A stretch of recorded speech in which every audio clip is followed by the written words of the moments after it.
আমার জীবনের, আমার লাইফের তিনজন সবচেয়ে গুরুত্বপূর্ণ ব্যক্তি, একজন আমার মা, একজন আমার স্ত্রী, একজন আমার সন্তান, কন্যা সন্তান, তিনজনই মহিলা। খুব স্বাভাবিকভাবেই আমি যেই পরিস্থিতির মধ্যে দিয়ে, আমি ব্যক্তিগতভাবে যেই পরিস্থিতির মধ্যে দিয়ে গিয়েছি গত 15 বছর, আমার মতন আমার বহু নেতাকর্মী এই পরিস্থিতির ভিতর দিয়ে গিয়েছেন, অত্যাচার নির্যাতন, বিভিন্নভাবে হ্যারাস হয়েছেন, বিভিন্নভাবে কষ্ট ভোগ করেছেন। উনি কিন্তু, আমি একা কষ্ট ভোগ করিনি, আমার সহকর্মীরা একা কষ্ট ভোগ করেনি, তাদের সন্তানরা, তাদের স্ত্রী, তাদের মা, তাদের বোন সবাই কষ্ট ভোগ করেছে। খুব স্বাভাবিকভাবেই আমি কিন্তু চাইবো আমার পরিবারের মহিলা সদস্য যারা আছে, ভবিষ্যৎ যাদের আছে, তাদেরকে স্বাবলম্বীভাবে গড়ে তুলতে, যাতে বিপদ আপদে তারা শক্ত থাকতে পারে, তাদেরকে কেউ টলাতে না পারে। এখন এইটি হচ্ছে নীতিগতভাবে একটি চিন্তা, নীতিগতভাবে একটি বিশ্বাস। নিশ্চয়ই আপনারা শুনেছেন যে ফ্যামিলি কার্ড নামে একটি কার্ড আমরা ইন্ট্রোডিউস করতে চাই। ফ্যামিলি কার্ড কথাটা নিশ্চয়ই এর মধ্যে কয়েক জায়গায় বলেছি, পত্রপত্রিকায় কম বেশি এসেছে, আপনারা শুনেছেন, নিশ্চয়ই পড়েছেন, দেখেছেন, শুনেছেন। এখন কি ফ্যামিলি কার্ডটা? এখন এই যে ফ্যামিলি কার্ড, এটি একটি আমাদের চিন্তা, একটি পরিকল্পনা। দেখুন, আমরা, আমি ব্যক্তিগতভাবে মনে করি যে বিভিন্নভাবেই হোক, আমাদের প্রান্তিক পর্যায়ে যারা মানুষ, তাদেরকে স্টেট থেকে একটা সাপোর্ট দেওয়া উচিত। আমাদের ধনী গরিবের বৈষম্যটা ক্ষেত্র বিশেষে অনেক বেশি। আমরা রাষ্ট্র থেকে যদি প্রান্তিক মানুষগুলোকে কিছু সহযোগিতা করতে পারি, ধীরে ধীরে মানুষগুলো একটা অবস্থানে, শক্তিশালী অর্থনৈতিক অবস্থানে দাঁড়াবে। আমরা যতই সংস্কারের কথা বলি না কেন, আমরা যদি মানুষের রাজনৈতিক সংস্কার বা রাজনৈতিক অধিকার এবং অর্থনৈতিক অধিকার, মনে রাখবেন, রাজনৈতিক অধিকার এবং অর্থনৈতিক সাইমেন্টালিস্টলি দুটোকে যদি আমরা প্রতিষ্ঠিত করতে না পারি, কোনো সংস্কার টংস্কার কিচ্ছু কাজে লাগবে না। আমাদেরকে যে কোনো মূল্যে মানুষের রাজনৈতিক অধিকার এবং অর্থনৈতিক স্বাবলম্বিতা, ইন্ডিপেন্ডেন্স, এটাকে আমাদের প্রতিষ্ঠিত করতে হবে। তাহলে আমাদের সংস্কার সব ধীরে ধীরে আমরা বাস্তবায়ন করতে সক্ষম হব। এখন ফ্যামিলি কার্ড যেটা, ফ্যামিলি কার্ড বলতে অনেকে হয়তো মনে করতে পারে যে রাষ্ট্র থেকে আমরা সব দিয়ে দেবো। না, রাষ্ট্র থেকে সব দেওয়া সম্ভব না, পৃথিবীর কোনো দেশেই সম্ভব না। বাট আমরা প্রান্তিক, এটা রাষ্ট্র, ফ্যামিলি কার্ডটা আমরা ইউনিভার্সাল রাখবো। ফ্যামিলি কার্ড এখানে আপনারা যারা আছেন, আপনারা প্রত্যেকের পরিবার হিসেবে পাবেন। একজন কৃষকের পরিবার পাবেন, একজন মসজিদের ইমাম সাহেব পাবেন, একজন মুদি দোকানদার পাবেন, প্রাইমারি শিক্ষক পাবেন, একজন ডিসি পাবে, একজন ইওনো পাবে, একজন এসপি পাবে, একজন ব্যবসায়ী পাবে, সবাই পাবে। যার প্রয়োজন সে নিবে, নিবে না, কিন্তু থাকবে সবার জন্য। এটি বুঝতে হবে কোন জিনিসটি। এই দেশে যেরকম চাইল্ড বেনিফিট আছে, চাইল্ড বেনিফিট নামে রাষ্ট্র থেকে একটা বেনিফিট দেওয়া হয়, এই বেনিফিট প্রত্যেকটা মানুষের জন্য, যাদের ছোট বাচ্চা আছে, 12 বছরের কম বাচ্চা আছে। এই দেশের প্রধানমন্ত্রীও সেটি দাবি করতে পারেন যদি তার 12 বছরের কম বাচ্চা থাকে। তবে আমার আমার ধারণা প্রধানমন্ত্রী বা মন্ত্রীরা সাধারণত নেন না, বিকজ স্বাভাবিকভাবে সাধারণ মানুষ নিলে সেটাই ভালো। তো এখন ফ্যামিলি কার্ডটার মধ্যে একটি উদাহরণ দিয়ে আপনাদেরকে বোঝাতে চেয়েছি কি ফ্যামিলি কার্ডটা। প্রথমে বলি, ফ্যামিলি কার্ডটা থাকবে কিন্তু ওই পরিবারের যে মা বা স্ত্রী, তার নামে আমরা দেবো ফ্যামিলি কার্ডটা।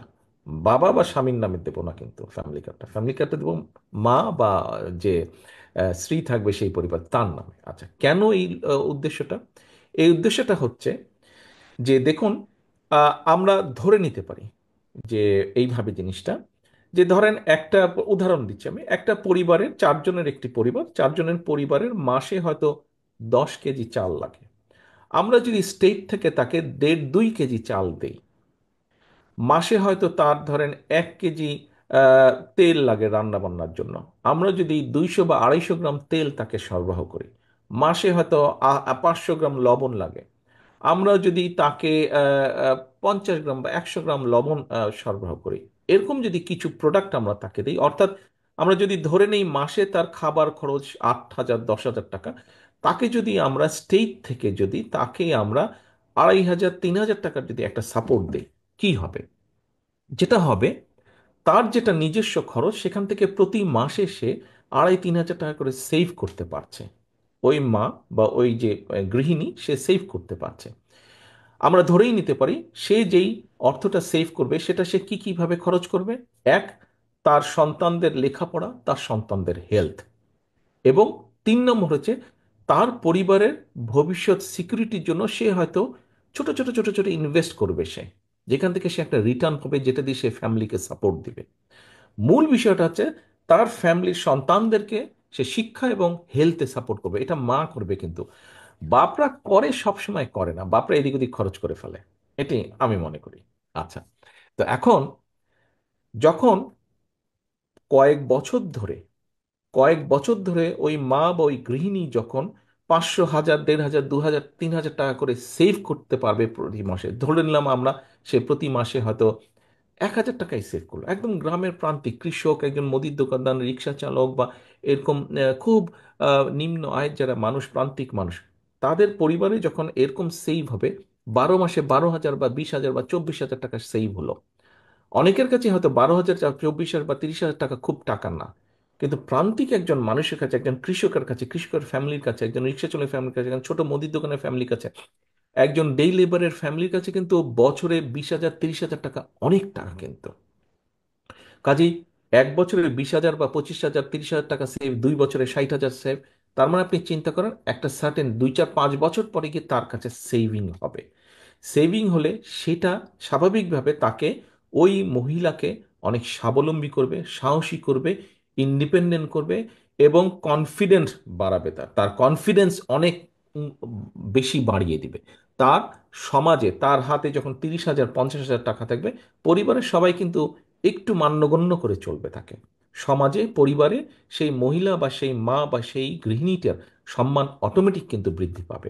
আমি এখানে, অনেকেই হয়তো অনেকে বলতে পারেন, আমি মনে করি এই যে মহিলাদেরকে অগ্রাধিকার দেওয়া, মহিলাদের এম্পাওয়ারমেন্ট বৃদ্ধি করা, এটি রাজনৈতিক বিষয় না। আমি মনে করি এটি রাজনীতি থেকে সবচেয়ে বেশি এটি সামাজিক আন্দোলন, এটি একটি সামাজিক বিষয়। আপনাদের প্রত্যেকের মা আছে, আপনার প্রত্যেকের মাকে নিশ্চয়ই আপনারা প্রোটেক্ট করতে চান। আপনি এইভাবে বিষয়টি চিন্তা করুন, মায়ের হাতকে শক্তিশালী করা, মায়ের পাশে দাঁড়ানো। প্রত্যেককে আমি অনুরোধ করব বিষয়টি আপনারা এভাবে চিন্তা করুন। ফ্যামিলি কার্ড কেন করতে চাই, এটার কি লক্ষ্য বা উদ্দেশ্য, এর বাইরে আরো কতগুলো বিষয় আছে। খুব সংক্ষেপে যদি বলতে, এর বাইরে ফ্যামিলি কার্ডের আরেকটি বিষয় আছে। আপনি যখন এই যে যে জিনিসগুলো দিবেন মানুষগুলোকে, এই জিনিসগুলো আপনি প্রকিউর করবেন। ও, এখানে একটা ইম্পর্টেন্ট বিষয় আছে। আমরা অবশ্যই চেষ্টা করব দেশে যেই প্রোডাক্টগুলো উৎপন্ন হয় বা উৎপাদিত হয় সেই রকম প্রোডাক্টগুলো দিতে। ইম্পোর্টেড কোনো প্রোডাক্ট আমরা চেষ্টা করব না দিতে।